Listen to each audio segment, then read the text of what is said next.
د بېنظیرو د روپو نوې قسمه د کل نه شروع کیږي. دا تاسو چې کوم کسانو کوونو د هغو لپاره د خوشحالۍ خبر ده چې ستاسو انتظار چې دی ختم شو. تاسو ته به اوس د بېنظیري کفالت پروګرام روپۍ چې دي دا میلاویږي. د هغې اپډیټ در سره هم شیر کوم. خو ځینې کسانو به دا خبره کوله چې دا روپۍ موږ ته په روژه کې میلاو شوې وې، نو ښه به وه ځکه چې موږ به په اختر له ځانه پیزار کپړې چې دی دا به په خپلو ماشومانو له اخیستې وې، نو چې دغه روپۍ موږ ته په روژه کې میلاو شوې. بل لا چې دې ځل به دې روپو کې اضافه هم راوستې ده. د دې نه تېر شوی قسط چې دی هغه تاسو ته 10,500 میلاو شو.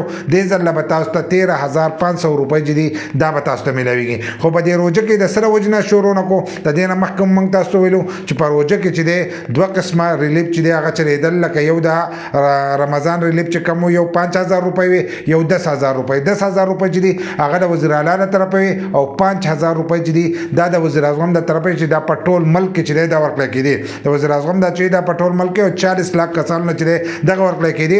خو موږ چې دلته کې وګورو نو هغه 5,000 روپۍ چې دي د هر یو کس ته نه دي میلاو شي.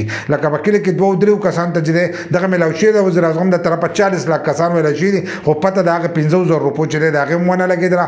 دغه شان د وزیر اعلی د طرفه چې کم د 10,000 روپو اعلان شوی نو هغه هم د کونسلر په نو کونسلر چې دی هغه پکې خپل کسان او خپل رشته دار چې دی هغه پکې وروستو. نو رشته دار هم بد کړي دي او د کونسلر چې دی دا هم بد کړي. که رشته دار د هغه مالدار نو د هغو هم د حق نه کېدلو چې هغو دا روپۍ اخیستې. بل لاره کونسلر هم د حق نه کېدلو ځکه چې د دې ذمهوار ده او له دې به د ده نه تپوس کېږي. په ورځ د آخرت پته کېږي که اوس څوک تپوس ونه کوي نو په ورځ په آخرت چې دی د ده نه به تپوس کېږي. که د خپل رشته دار وشتي یار دوست یې وروشتی نو د دې به د هغه نه تپوس کېږي. خو د ورځ د آخرت چې ده هغه څوک نه ویني، چا لیدلې نه ده، نو د هغې سخته ورته نه ده معلوم. د دې د وجې نه چې دی خلک دغه کارونه کوي.